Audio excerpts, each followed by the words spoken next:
nós temos considerado algumas das dispensações que Deus estabeleceu. Temos visto a primeira, a segunda e a terceira, vendo algumas das suas características, e hoje vamos ver, se Deus nos permitir, a quarta dispensação, a dispensação da promessa ou dos patriarcas.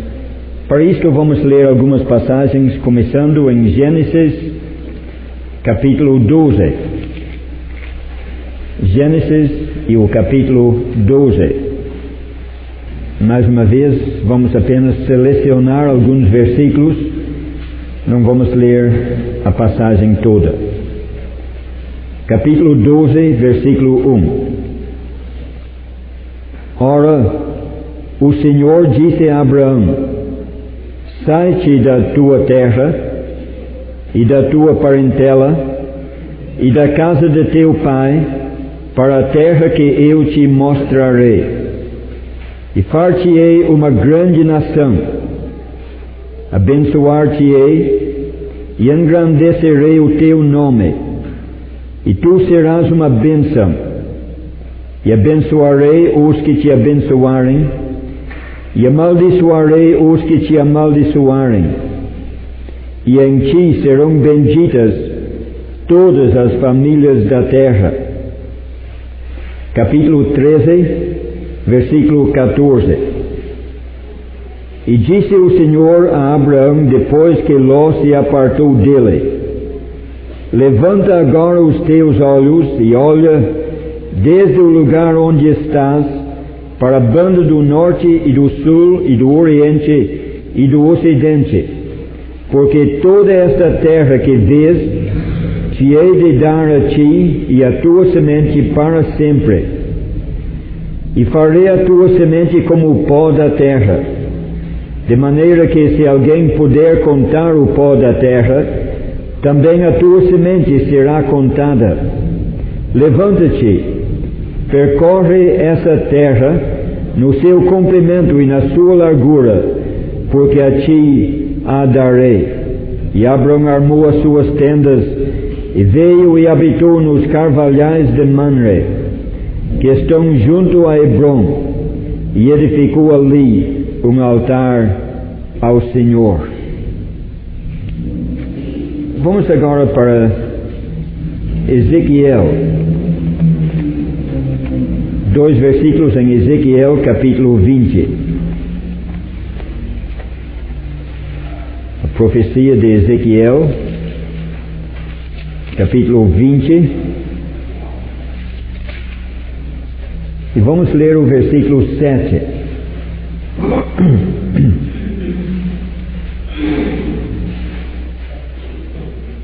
Capítulo 20, versículo 7.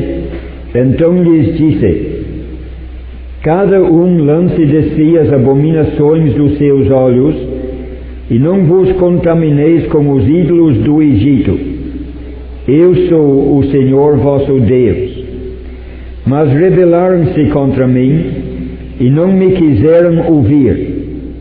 Ninguém lançava de si as abominações dos seus olhos, nem deixava os ídolos do Egito. Então eu disse que derramaria sobre eles o meu furor, para cumprir a minha ira contra eles no meio da terra do Egito. Agora vamos para o Novo Testamento, lendo primeiramente em Gálatas, capítulo 3. A carta aos Gálatas, e o terceiro capítulo, versículo 16. Ora, as promessas foram feitas a Abraão e a sua posteridade. Não diz e as posteridades, como falando de muitas, mas como de uma só, e a tua posteridade, que é Cristo. Finalmente, em Hebreus e o capítulo 11. A carta aos Hebreus, capítulo 11, começando no versículo 8.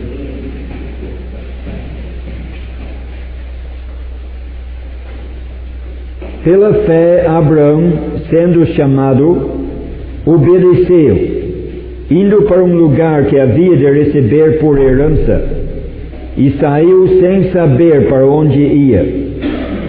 Pela fé, habitou na terra da promessa, como em terra alheia, morando em cabanas com Isaque e Jacó, herdeiros com ele da mesma promessa, porque esperava a cidade que tem fundamentos, da qual o artífice e construtor é Deus. Pela fé também a mesma Sara recebeu a virtude de conceber e deu à luz já fora da idade, porquanto teve por fiel aquele que lhe tinha prometido.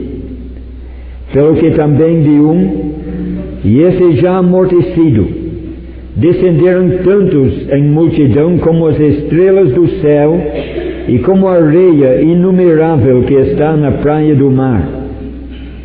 Todos estes morreram na fé, sem terem recebido as promessas, mas vendo-as de longe e crendo-as e abraçando-as, confessaram que eram estrangeiros e peregrinos na terra.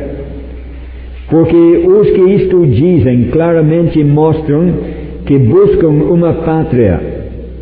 E se na verdade se lembrassem daquela de onde haviam saído, teriam oportunidade de tornar, mas agora desejam uma melhor, isto é, a celestial. Pelo que também Deus se não envergonha deles de se chamar seu Deus, porque já lhes preparou uma cidade. Isto será suficiente para a nossa leitura, e que Deus nos dê entendimento da sua palavra. Temos lido algumas referências à quarta dispensação. E quando começamos a considerar esta dispensação, logo de início vemos algo diferente. Nas dispensações passadas, observamos como Deus estava tratando com este mundo, com esta raça humana. Mas agora, iniciando a quarta dispensação, Ele não introduz uma nova época em relação ao mundo inteiro, mas Ele escolhe um homem. Ele separa um homem. Ele chama Abraão de Ur dos Caldeus e manda que ele saia da sua terra, da casa de seu pai, do meio da sua parentela. E Deus chamou aquele homem para sair. Deus está começando agora, nesta quarta dispensação, a introduzir um aspecto novo desse plano maravilhoso. Temos visto que Ele já indicou desde a primeira dispensação que o seu plano é que este mundo seja governado por um homem, governado para Deus. Depois da entrada do pecado, observamos como Deus revelou que o caminho de reconciliação é o caminho de substituição. O pecador só pode voltar a Deus nos méritos da morte de um substituto aceitável a Deus. Observamos também como Deus revelou algo do seu caráter. Ele se revelou como um Deus de misericórdia, um Deus de graça infinita, um Deus fiel. E depois dessas revelações, já deixando mais ou menos claro o seu plano inicial, ele agora começa a entrar em detalhes. Ele chama um homem, separando ele dos demais, porque agora, através deste homem, ele vai demonstrar ao mundo algo mais do seu plano.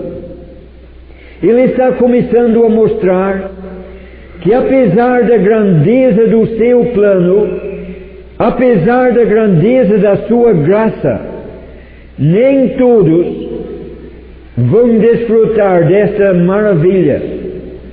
Nem toda a raça humana será salvo. Alguns sim, outros não. Ele chama um homem e tira ele do mundo. E para este homem, Deus dá revelações.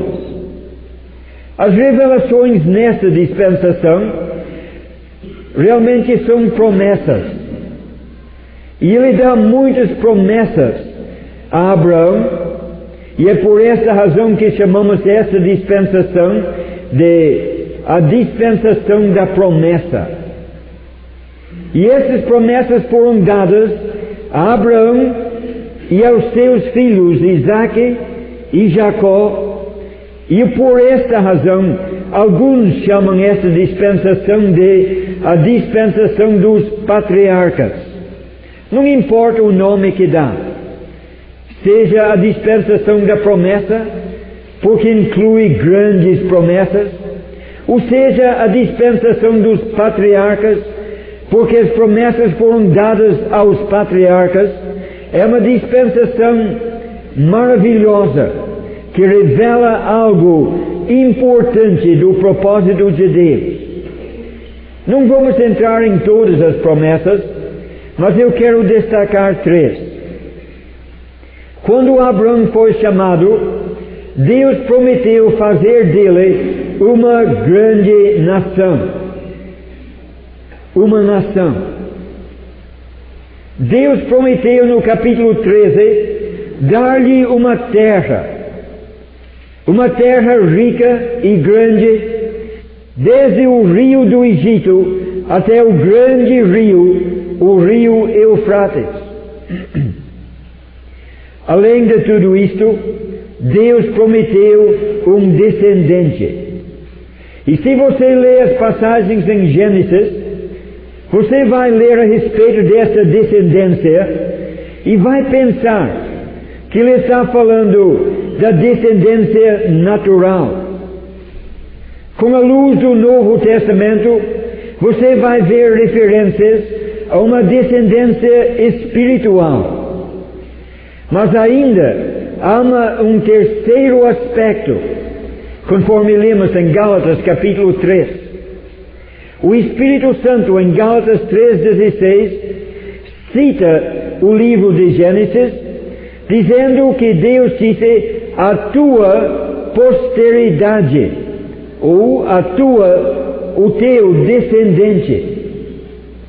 E o Espírito Santo destaca a forma singular daquela palavra, a tua posteridade, não posteridades. Ou se preferir a palavra descendente, o teu descendente, não os teus descendentes. É singular. E o Espírito Santo frisa isto e explica isto. Ele diz ao teu descendente que é Cristo. Então, logo no livro de Gênesis, nessa quarta dispensação, Deus dá promessas ao patriarca Abraão a respeito de uma nação que havia de nascer, uma terra que seria possuída e um descendente, o Senhor Jesus Cristo, que havia de vir, e nele seriam benditas todas as famílias da terra. Promessas realmente maravilhosas. Vamos agora para a responsabilidade de Abraão e dos patriarcas naquela dispensação. Tendo recebido tão grandes promessas, eram responsáveis perante Deus para crer naquelas promessas, para crer e agir de acordo com aquelas promessas. Vemos isto claramente em Hebreus capítulo 11. E vemos como era difícil crer naquelas promessas. Às vezes nós olhamos para trás e culpamos o povo de Deus do Velho Testamento pelo seu fracasso, porque não levamos em consideração as dificuldades que eles enfrentaram e também esquecemos do nosso próprio fracasso. Mas veja as dificuldades deles. Deus chamou Abraão para sair de Ur dos Caldeus, uma cidade próspera, uma cidade adiantada, uma cidade bonita. Chamou Abraão para sair, deixando uma vida estável, para sair sem saber para onde ia. Veja bem este aspecto. Chamado para abrir mão do certo, do seguro, para enfrentar o desconhecido. Você teria fé para fazer isto? E Abraão saiu sem saber para onde ia. Chegou na terra de Canaã e Deus lhe disse: anda por essa terra na sua largura, no seu comprimento, porque toda esta terra darei a ti. Esta é a tua terra. Até no livro de Gênesis, mais para frente, Deus disse outra vez para Abraão: esta terra tenho dado a ti. Mas em Hebreus capítulo 11 lemos que Abraão e os demais patriarcas peregrinavam na terra, morando em cabanas, como em terra alheia. Não possuíam nem 1 centímetro quadrado. Mas Deus disse: a terra é tua. Mas os cananeus habitavam na terra, e quando chegou aquela hora de prova, quando a esposa de Abraão faleceu, ele precisava de um pedaço de terra para enterrar a sua esposa. Ele teve de tirar dinheiro do bolso e comprar a terra que Deus disse era dele. A promessa de Deus era: a terra é tua. Na realidade, ele não possuía nada. Você teria fé para continuar crendo?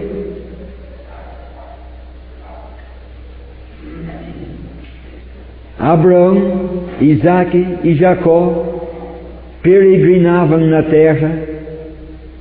Deus disse era deles. Os cananeus eram os donos. Abraão recebeu outra promessa, a promessa de um descendente. Os anos passaram e não nasceu filho na sua casa. Ele ficou velho, quase 100 anos de idade, como Hebreus diz, já amortecido.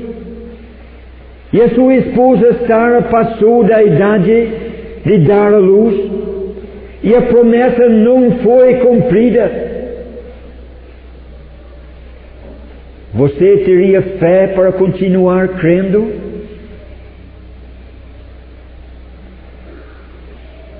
Abraão creu em Deus.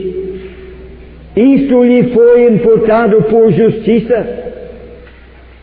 E ele creu, apesar das circunstâncias, apesar das evidências. Quando tudo ao redor disse, a promessa falhou, Abraão creu.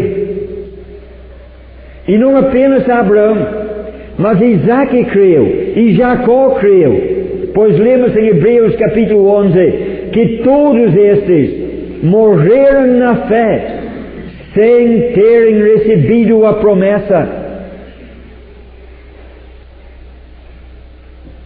Deus falhou,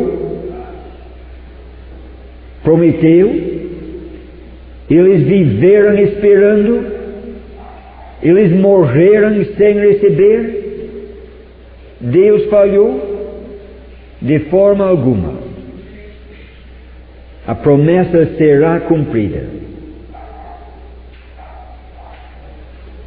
Em grande parte foi cumprida. Na sua totalidade será cumprida. Eu gostaria de parar aqui um pouquinho e aplicar isto ainda mais aos nossos corações. Porque embora estejamos hoje numa dispensação diferente, ainda é verdade que sem fé é impossível agradar a Deus. E quando nós olhamos para Abraão, Isaque e Jacó, vemos exemplos de fé. E Deus requer de nós a mesma fé. Não uma profissão de fé da boca para fora, mas uma fé verdadeira. Tiago capítulo 2 diz: a fé sem obras é morta. A fé verdadeira produz obras, infalivelmente. E onde não existem as obras, não existe a fé. Mas precisamos entender o que são as obras que a fé produz. Não são aquelas obras que os homens descrevem como boas obras. São obras que o homem natural não entende. São obras que o homem natural não faria. Obras que o homem natural condena, porque ele não entende. Quando Deus chamou Abraão para sair de Ur dos Caldeus, saiu sem saber para onde ia. Os seus vizinhos condenariam aquele ato, diriam que ele ficou louco, abandonando uma vida estável e garantido para sair levar a sua família para o desconhecido. E Abraão nunca teria feito isto se não fosse pela fé. Mas em Tiago capítulo 2,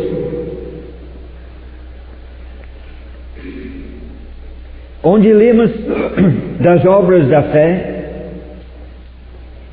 o Espírito Santo nos dá dois exemplos. Ele cita primeiramente Abraão e depois Raabe. Ele cita as obras desses dois, dizendo que foram justificados não somente pela fé, mas também pelas obras. E imediatamente alguém pensa que isto entra em choque com Romanos, que diz que não somos justificados pelas obras, mas sim pela fé. Mas não há contradição. Nós somos justificados pela fé, mas a fé que justifica jamais existe sem as obras. A fé que salva produz obras. Mas vejam como são as obras. Abraão ofereceu seu filho Isaque lá no Monte Moriá. Foi lá com um propósito: matar seu próprio filho. Raabe, ela traiu a pátria, escondeu e cooperou com os espias de Israel, traindo a sua pátria. Estas obras não teriam justificado Abraão ou Raabe diante dos homens. Eu já ouvi muitos dizer que somos justificados pela fé perante Deus e pelas obras perante os homens. Mas Tiago capítulo 2 não ensina isto. Em primeiro lugar, nenhum homem viu as obras de Abraão lá no monte de Moriá. Ninguém viu a obra de Raabe quando escondeu os espias. Não foram justificados diante dos homens. E se os homens tivessem visto Abraão levantando a faca para matar o filho, teriam condenado Abraão? Se tivessem descoberto a Raabe escondendo espias, teriam condenado a Raabe?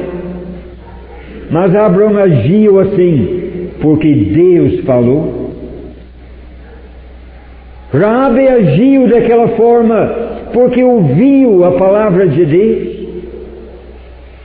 A fé produziu obras que pareciam estranhas, obras que os homens condenariam,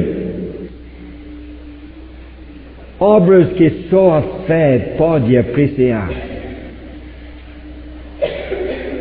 E se você tem uma fé salvadora, haverá na tua vida evidência de uma obra que o mundo não entende.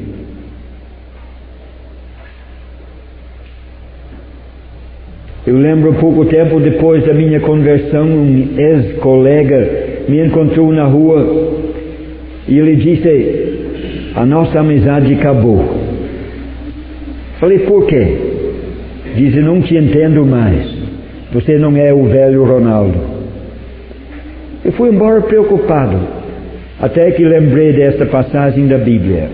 Graças a Deus a vida mudou, e mudou de tal forma que o ex-colega não entende a mudança que aconteceu. E acontece onde há fé. O mundo não entende como você pode apreciar uma reunião como esta. O que tem aqui para atrair, para agradar? O mundo não entende. Acha uma coisa monótona, uma coisa sem sentido. Ficar parado uma hora escutando alguma coisa da Bíblia. Que graça tem nisto? Pelo menos alguma coisa para nos animar e divertir e alegrar. Mas que alegria tem numa reunião simples como esta? A fé aprecia. Mas quem não tem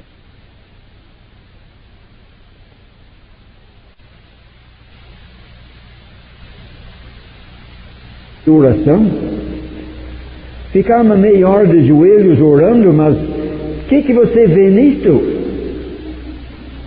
Eu lembro do tempo na minha vida quando o último lugar que eu queria estar seria numa reunião de oração. Nunca pensei em entrar numa reunião de oração. Me converti numa quinta-feira.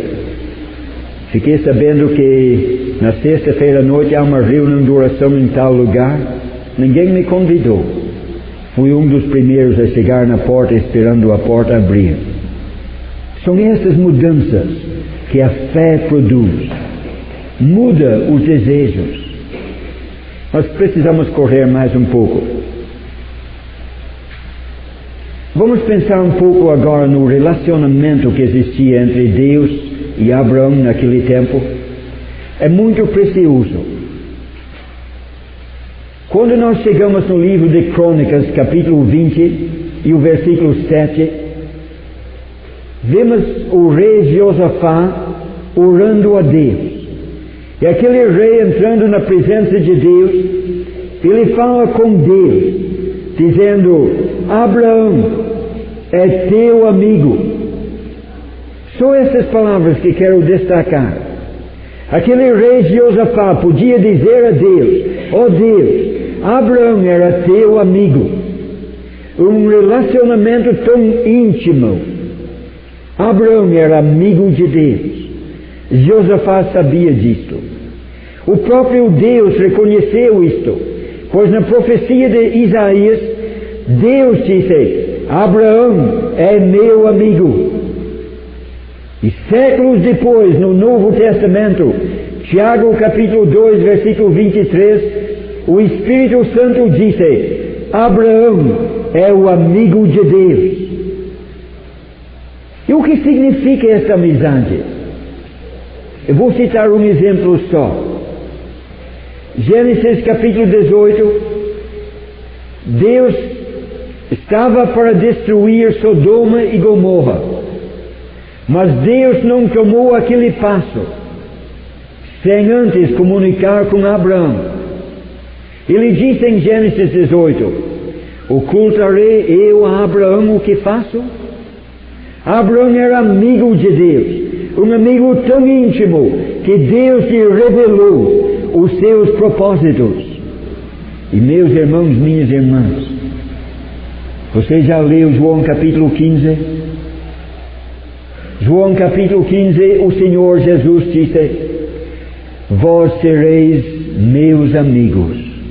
A mesma palavra, o mesmo relacionamento. Vós sereis os meus amigos se fizerdes o que eu vos mando. Não vos chamo mais de servos, porque o servo não sabe o que seu Senhor faz, mas vos chamo de amigos, porque Ele nos fez conhecer a vontade do Pai. Que privilégio era de Abraão estar tão perto de Deus, que Deus podia revelar-lhe a sua vontade. Que grande privilégio é nosso hoje, sermos amigos, aqueles a quem Deus comunica a sua vontade. Está tudo aqui neste livro. E dentro de cada um que crê está o Espírito Santo para nos ensinar e nos guiar em toda a verdade. Amigos de Deus. Mas Ele estabeleceu uma condição: se fizerdes o que eu vos mando. Lembra do aviso que o Espírito Santo deixou? O amigo do mundo é inimigo de Deus. Vamos pensar agora no fracasso daquela dispensação, porque como as anteriores, esta também terminou em fracasso.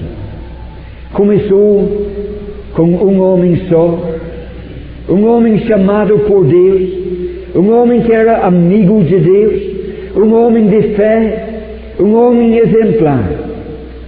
Os patriarcas que seguiram, Isaac e Jacó, também viveram e andaram pela fé. E Hebreus capítulo 11 diz que todos esses morreram na fé, não fracassaram. Jacó desceu para o Egito, e tenho ouvido muitos dizer que aquele passo foi o fracasso dessa dispensação. Creio que não foi. Você lê no livro de Gênesis, Deus disse para Jacó: não temas descer ao Egito, eu estarei contigo e te farei voltar outra vez para esta terra. E ele desceu para o Egito com a aprovação de Deus e com a bênção de Deus sobre ele. Mas lá no Egito aconteceu o desastre. Desceu o patriarca Jacó, José já estava lá. Aquela geração estava desfrutando da bênção de Deus, andando na presença do Senhor. Israel ficou 4 gerações no Egito. Se quiser fazer as contas, ficaram 214 anos, não 400. 4 gerações. A primeira geração estava desfrutando da proteção de Deus e da bênção e da presença do Senhor. Mas as gerações sucessivas começaram a desviar de Deus. E é por isso que lemos em Ezequiel capítulo 20. Se entregaram à idolatria. Esqueceram do Deus vivo, o Deus de Abraão, de Isaac e de Jacó. Começaram a adorar os deuses dos egípcios. E Deus falou com eles lá no Egito. Fracassaram, passaram para a idolatria. Deus falou com eles, mandou seus mensageiros, mas eles recusaram ouvir. E então veio a retribuição, o juízo de Deus. Ele disse em Ezequiel 20, versículo 8: por isto eu mandei derramar o meu furor sobre eles na terra do Egito. Usou a opressão por meio de Faraó para castigar aquele povo fracassado. O fracasso desta dispensação foi a idolatria, e o juízo Deus fez cair sobre eles, derramando o seu furor, e o instrumento que ele usou foi Faraó, que os oprimia duramente lá na terra do Egito. Antes de encerrar, eu quero tirar uma lição prática e solene para nós. Vimos aqueles patriarcas andando pela fé,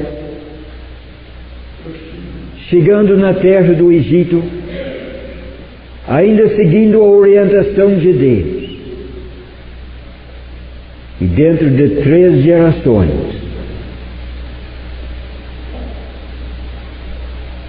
havia mudado tudo. O povo se entregou à idolatria, a tal ponto que Deus derramou seu furor sobre eles. 3 gerações.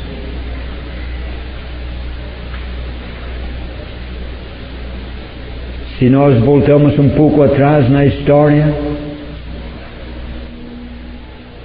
talvez alguns dos mais idosos lembram de um tempo quando igrejas como esta andavam na simplicidade do modelo do Novo Testamento. E em muitos lugares hoje, a simplicidade que caracterizava o tempo dos nossos pais, dos nossos avós, já foi abandonado. E como Israel começou a imitar os costumes dos egípcios ao seu redor, essas igrejas têm imitado os costumes das denominações e têm desviado tanto que hoje em alguns lugares é quase impossível ver algum resto daqueles princípios tão simples e tão singelos. Deus ainda está avisando, como Ele avisou nos dias do Egito. Mas naquele tempo eles recusaram ouvir, e o furor de Deus caiu sobre eles. Deus ainda está falando em nossos dias. Ele está à porta e bate. Mas até quando? Nós não sabemos. Que a lição da 4ª dispensação possa falar bem alto nos nossos corações.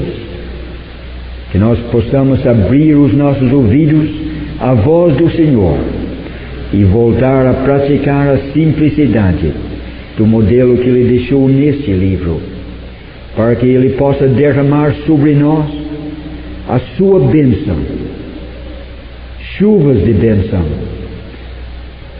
e não torrentes de furor. Que assim seja. Amém.